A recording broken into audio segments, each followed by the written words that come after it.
মির্জা ফখরুল কইছে না পশ্চিমা শক্তি বিএনপি ক্ষমতা দেখতে চায়, মনে আছে না? আবার শোনেন। বিএনপিকে দেখতে চায় এখন আন্তর্জাতিক বিশ্ব এবং বাংলাদেশের মানুষ। আচ্ছা, আপনাদের মনে ইচ্ছা আছে না ভারত কাকে বাংলাদেশে ক্ষমতা দেখতে চায়? আমি আজ দেখামো ভারত কাক ক্ষমতা দেখতে চায়। কোন ষড়যন্ত্র তত্ত্ব না, একেবারে ফ্যাক্ট দিয়ে দেখামো ইন্ডিয়া কাক ক্ষমতা দেখতে চায়। তাহলে আমগারে কোনটি দেখা লাগবি? যে দেখা লাগবি ইন্ডিয়া মিডিয়ায়, ইন্ডিয়ান বুদ্ধিজীবীদের কথায়, ইন্ডিয়ান পলিটিশিয়ানদের কথায়, তাদের ডিপ্লোম্যাটিক ভাষায়, আর দেখা লাগবি আন্তর্জাতিক থিঙ্ক ট্যাঙ্কের নিরপেক্ষ বক্তব্যে। আসেন দেখি ইন্ডিয়ান মিডিয়া থিঙ্ক ট্যাঙ্ক কি করছে। থিঙ্ক ট্যাঙ্কি শুনলে আমার আবার গুয়ের ট্যাঙ্কের কথা মনে হয়ে যায়। যাই হোক, আসেন দেখি। প্রথমে দেখি টিভিএস এর একটা স্টোরি। মোটামুটি সবকিছু একসাথে করার চেষ্টা করেছে তারেক রহমানের দেশে আসা নিয়ে ইন্ডিয়ান মিডিয়ান নিউজ গুলো। টাইটেল দিছে Tarique Rahman's homecoming, a view from India. Tarique রহমানের দেশে ফেরা ভারতের দৃষ্টিতে। তারা বলতেছে এটা potentially game changing political moment, মানে রাজনীতির গতিপথ বদলাই দিতে পারে এমন মুহূর্ত। এখানে ওরা করছে, এটা পত্রিকা লিখেছে, ইংরেজিতে লিখেছে, ইংরেজি যেহেতু লিখেছে ঠিকই লিখেছে, তাই না? এটা বাংলা করলে বোঝা যায় সাম্প্রতিক কিছু ইঙ্গিত থেকে বোঝা যাচ্ছে যে বিএনপি এবং ভারতের মধ্যে সতর্কভাবে সম্পর্ক পুনর্গঠনের একটা সম্ভাবনা তৈরি হয়েছে, যা দুইটা সাম্প্রতিক ঘটনার উপরে ভিত্তি করিয়া। প্রথমত উল্লেখ করা হয়েছে যে ডিসেম্বরের শুরুতে ভারতের প্রধানমন্ত্রী নরেন্দ্র মোদী খালেদা জিয়ার অবনতিশীল স্বাস্থ্যের বিষয়ে উদ্বেগ প্রকাশ করেন এবং সব ধরনের সহায়তা দেওয়ার প্রস্তাব দেন। এর জবাবে বিএনপি দ্রুতই প্রকাশ্যে এই উদ্যোগকে স্বাগত জানায় এবং মোদীর প্রতি তাদের আন্তরিক কৃতজ্ঞতা প্রকাশ করে। পর্যবেক্ষকদের মতে এই বিনিময়কে দুই পক্ষের সম্পর্ক উষ্ণ হওয়ার একটা ছোট হইলেও তাৎপর্যপূর্ণ সংকেত হিসাবে দেখা হচ্ছে। ভারতীয় কর্মকর্তারা হয়তো রহমানের, মানে তারেক রহমানের নেতৃত্বাধীন বিএনপিকে বাংলাদেশের জন্য আরো প্রেডিক্টেবল, উদারপন্থী এবং গণতান্ত্রিক বিকল্প হিসাবে দেখতে পারেন। এইবার আমরা সুবীর ভৌমিকের বক্তব্যটা দেখে আসি। হ্যাঁ, ভারত বাংলাদেশে কোন সরকার চাইবে? খুব সোজা উত্তর আমি তোমায় দিয়ে দিচ্ছি। Awami League is not in election, next best option is BNP, obviously not Jamaat. তারা অলরেডি 50 লাখ লোক নিয়ে জিয়ার টেয়াদের হুমকি দিচ্ছে। ফলে জামাত অবভিয়াসলি ইন্ডিয়া চাইবে না। অত অনেক কথা, ডিপ্লোম্যাটিক কথা বলে তো লাভ। কানেকশনটা হচ্ছে 71। আমরা একসাথে, আমার সৈন্য এবং মুক্তিযোদ্ধারা রক্ত ঝরিয়েছে, সেই সুবাদে Awami League. This is the historical fact. তো এই জায়গাতে হঠাৎ করে আজকে অন্য কিছু ডাইনামিক্স চলে আসবে, এটা তো আশা করাটাও ভুল। কিন্তু যে গভর্নমেন্ট আসবে তার সাথে ইন্ডিয়াকে তো ডিল করতে হবে। দেখেছেন? এবার আরেকটা স্টোরি দেখি। ঢাকার রাজনীতি শেখ হাসিনার বাইরে সরে যাওয়ায় ভারত হাত বাড়াচ্ছে বাংলাদেশ জাতীয়তাবাদী দলের দিকে। এখানে বলা হয়েছে মোদী যে খালেদা জিয়ার স্বাস্থ্যের খোঁজ নিচ্ছে, সেটা হইতেছে সিগন্যাল যে বিএনপির সাথে এনগেজ হইতেছে ইন্ডিয়া হাই লেভেলে। বুঝে চাও? ডেকান হেরাল্ডে কয়া হইতেছে বাংলাদেশে শেখ হাসিনার বিকল্প হিসাবে তারেক রহমানের বিএনপির দিকে ঝোঁকের ইঙ্গিত দিচ্ছে ভারত। তো এই যে সম্পর্ক, এটা অনেক আগে থেকে শুরু হয়েছিল। এইটা ইন্ডিয়ান ফরেন মিনিস্ট্রির ব্রিফিং এ একটা প্রশ্ন ওঠে, একজন জার্নালিস্ট এটা প্রশ্ন করে। এইটা প্রথম আলো রিপোর্টেই আসছে। এটা বলতেছে, একজন সাংবাদিক প্রশ্ন করেন 2018 সাল থেকে ভারত লন্ডনে অবস্থানরত বিএনপির নেতৃত্বের সঙ্গে যোগাযোগে ছিল এমন প্রতিবেদন বিষয়ে, পাশাপাশি বিএনপির কোন নেতা বাংলাদেশে ফেরার আগে ভারতের ক্লিয়ারেন্স নিয়ে কি কোনো আলোচনা হয়েছিল কিনা এ বিষয়ে প্রশ্ন করে। বিএনপির প্রিয় প্রথম আলোতেই এটা আছে। এটা এমনকি ইন্ডিয়ার ফরেন মিনিস্ট্রির ওয়েবসাইটও আছে এই আলাপটা। আর এটা রিপোর্ট করেছে ইকোনমিক টাইমস। এটি করছে নতুন সমীকরণের প্রেক্ষাপটে খালেদা জিয়ার ভারতের প্রতি রাজনৈতিক উত্তরাধিকার নরম হয়েছে। এটা ইংরেজিটা খটোমটো হয়েছে, মানে খালেদা জিয়ার উত্তরাধিকারী ভারতের প্রতি নরম হয়েছে। ডিপ্লোম্যাট একটা রিপোর্ট করেছে, জিয়ার জন্য মোদী আন্তরিক প্রার্থনা জানাইছেন এবং বলছেন যে ভারত বিএনপি চেয়ারপারসনকে, যিনি সংকটজনক অবস্থায় আছেন, সম্ভব সব ধরনের সহায়তা দিতে প্রস্তুত। জিয়াকে পাঠানো তার বার্তাটি শুধু সৌজন্যতার সীমায় আটকে নাই বলেই মনে হয় এবং অঞ্চল জুড়ে বিশ্লেষকরা দ্রুতই এর রাজনৈতিক গুরুত্ব অনুধাবন করেছেন। এটি ব্যাপকভাবে প্রতীকী হইলেও সচেতনভাবে কূটনৈতিক উদ্যোগ হিসেবে ব্যাখ্যা করা হয়েছে। একটি সংকেত যে ভারত বাংলাদেশের পরবর্তী সরকারের সঙ্গে উষ্ণ সম্পর্ক গড়ে তুলতে প্রস্তুত, যা এই মুহূর্তে জিয়ার বিএনপি গঠন করতে পারে বলে মনে হইতেছে। দা উইক বলছে, কেন তারেক রহমানের ফেরা ইন্ডিয়ার জন্য খুশির খবর। তারাই লিখেছে, এটা খুব ইন্টারেস্টিং রিপোর্ট করছে ইন্ডিয়ান এক্সপ্রেস। এটা প্রিমিয়াম কন্টেন্ট, মানে আপনাকে টাকা দিয়ে পড়া লাগবে। শিরোনাম হইতেছে, দশকের পর দশক প্রতিক্রিয়াশীল নীতির পর ভারতের প্রতি নিজেদের অবস্থান পুনর্নির্ধারণের সুযোগ পেয়েছে বিএনপি। বাবা, মেলা সুযোগ দিছে। তারা কি এই মুহূর্তটি কাজে লাগাতে পারবে?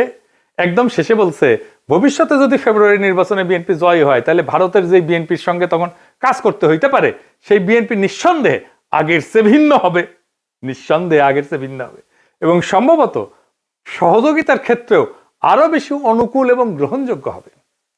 আবার একটা জিনিস কথা বলছে, খুব ইন্টারেস্টিং কথা। বিএনপি স্ট্র্যাটেজি ঠিক করে দিচ্ছে। বিএনপি এই পথে কতটা অগ্রসর হবে তা অনেকটাই নির্ভর করবে দলটির পপুলিস্ট আবেগকে তুষ্ট করার প্রয়োজন এবং একই সঙ্গে রাজনৈতিক পরিসরটা জামাতের হাতে ছেড়ে না দেওয়ার কৌশলগত হিসাবের উপরে। বিশেষত গত এক দশকের বেশি সময় ধরে রাজপথের শক্তির উপরে নির্ভর করার অভিজ্ঞতার পর একই সঙ্গে বিএনপিকে সবসময় সচেতন থাকতে হবে আওয়ামী লীগের ক্ষমতায় ফেরার পথ তৈরির প্রচেষ্টা সম্পর্কে। শেষ পর্যন্ত ইতিহাস বলে দেয় যদি বিএনপি 15 বছর ধরে প্রায় গোপন অবস্থায় থেকে নেতৃত্বের একটা বড় অংশ নির্বাসনে বা গৃহবন্দী থাকা সত্ত্বেও আবার জাতীয় রাজনীতির কেন্দ্রমঞ্চে ফিরে আসতে পারে, তবে আওয়ামী লীগও ঠিক তেমনটাই করতে সক্ষম। মানে বলে দিতেছে, মনে রেখো আওয়ামী লীগ আবার ফিরে আসতে পারে। বাংলাদেশের রাজনীতিতে আওয়ামী লীগকে সমঝে ছিল। এবার দেখি ইন্ডিয়ানদের বিদেশি পোর্টালে কি বলছে বিএনপি নিয়ে। ইউরেশিয়া বলতেছে, ইংরেজি যেহেতু কইছে ঠিকই কইছে তাই না, ভারত এবং বিএনপি উভয় উগ্র ইসলামপন্থী জামাত ইসলামীকে দূরে রাখার বিষয়ে আগ্রহী। এর লক্ষ্য হইল ভারত বাংলাদেশের সাথে ক্ষতিগ্রস্ত সম্পর্ক পুনর্গঠন করা এবং নিষিদ্ধ আওয়ামী লীগের রাজনৈতিক বৈধতা পুনঃপ্রতিষ্ঠার জন্য একটা সুযোগ সৃষ্টি করা। বুঝতে চাও? মানে আওয়ামী লীগকে আবার ফিরে আনার সুযোগ সৃষ্টি করার জন্য বিএনপির সাথে কাজ করবে ইন্ডিয়া।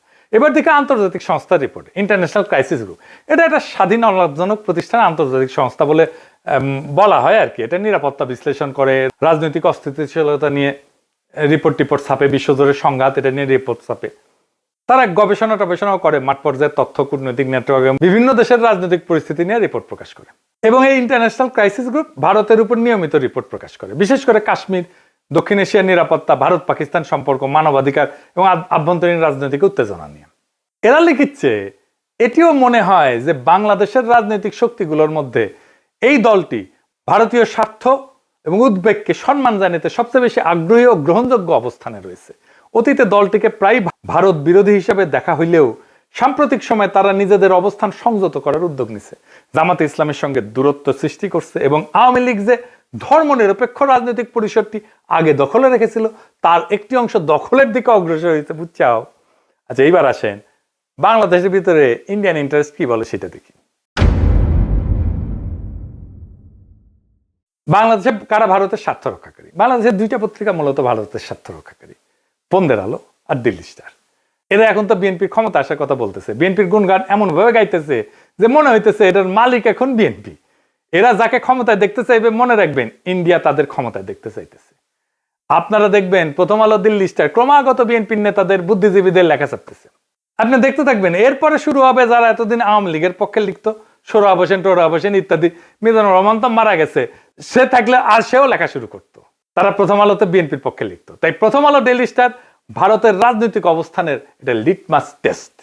জানো তো লিটমাস টেস্ট এটা কেমিস্ট্রির কথা, ক্ষার আর অম্ল চেনে আর কি, এটা কাগজ দিয়া। তাহলে এখন মনে হইতেছে প্রথম আলো, দিল্লি স্টার বাংলাদেশে থাকাই উচিত। এত সহজে ইন্ডিয়ার অন্দর মহলের খবর আমরা কিভাবে পাবো? ওদের কাছ থেকে যেটা পাবো সেটাই বুঝে নেবো এটা ইন্ডিয়ান খবর। আপনি দেখেন 2025 নিয়ে একটা ছবি আঁকছে প্রথম আলো। এর মধ্যে প্রথম আলো, ডেইলি স্টারে আগুন নিয়ে তো কান্নাকাটি আছে, কিন্তু সবচেয়ে উজ্জ্বল ছবিটা তারেক রহমানের। উনি ভার্চুয়াল থেকে রিয়েল হইতেছেন আর যাইতেছেন উড়িয়া ভোটের বাক্সের দিকে। পিছে তারেক রহমানের বিড়ালের ছবিও আছে। প্রফেসর ইউনূসের পাশে গরিলা দুর্মুষ পেটা করিচ্ছে, কিন্তু হাসিনার ছবিটা দাদির মতো নির্মল, কত ভালো মানুষ। এই যে প্রথম আলো, ডেইলি স্টার, এইটা যে আওয়ামী বাকশালী ইন্ডিয়ান অ্যাসেট, কোনো সন্দেহ আছে এখন? এর মধ্যে খালেদা জিয়ার প্রতি সম্মান জানাইতে ঢাকা এসেছিলেন ইন্ডিয়ার পররাষ্ট্রমন্ত্রী জয়শঙ্কর। সে অন্তর্বর্তীকালীন সরকার এবং বিএনপির কয়েকজন শীর্ষ ব্যক্তির সাথে কথা বলছেন। কি ছিল তার চাওয়া? 1 নাম্বার, দুই দেশের সম্পর্কের মধ্যে যে উত্তেজনা সৃষ্টি হয়েছে তা হ্রাস করতে হবে। 2 নাম্বার, আসন্ন জাতীয় সংসদ নির্বাচনে আওয়ামী লীগকে অংশগ্রহণের সুযোগ দিতে হবে। কি আবদার! 3 নাম্বার, আওয়ামী লীগকে নির্বাচনে অংশগ্রহণের সুযোগ দেওয়ার জন্য প্রয়োজনে 12 ফেব্রুয়ারি নির্ধারিত জাতীয় নির্বাচনের তারিখ পিছাইতে হবে। এইটা প্রফেসর ইউনূসের সরকারকে বলে গেছে। তারেক রহমানকে কি বলছে আমি জানি না, তবে অনুমান করি একই বার্তা দিছে। এই বার্তা কার জন্য? এই বার্তা অন্তর্বর্তী সরকারের জন্য এবং তাদের চোখে যারা ভবিষ্যৎ ক্ষমতা তাদের জন্য, তাদের সাথেই কথা বলছে।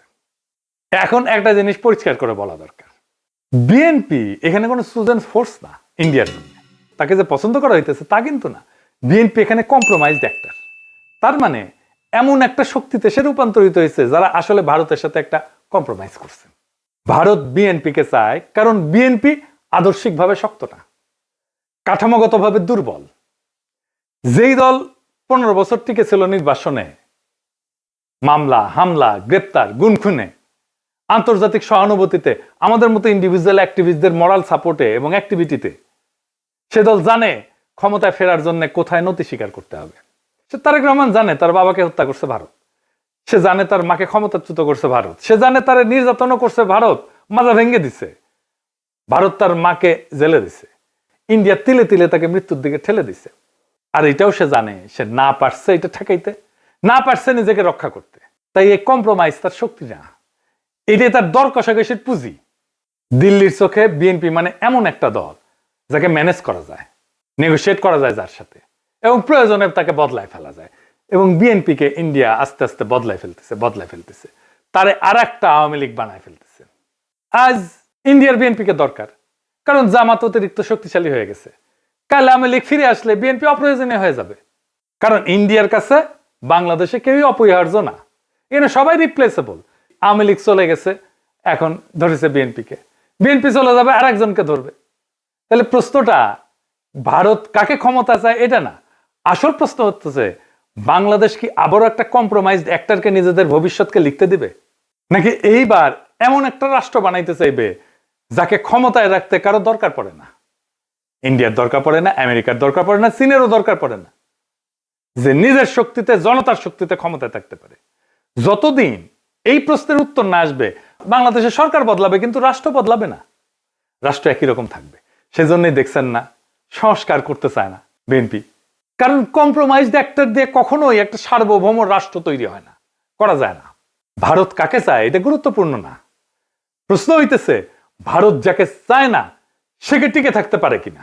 আমাদের এমন রাষ্ট্র করতে হবে, আমাদের এমন নেতা বাইছে নিতে হবে ইন্ডিয়া যাকে চায় না কিন্তু সে টিকে থাকতে পারে।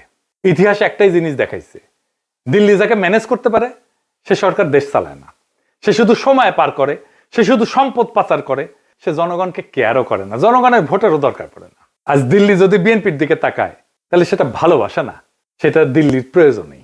কাল প্রয়োজন বদলাইলে ইন্ডিয়ান ন্যারেটিভ বদলাবে, ইন্ডিয়ার পার্টনার বদলাবে, ইন্ডিয়ার ভালোবাসাও বদলাবে, মানুষ বদলাবে না।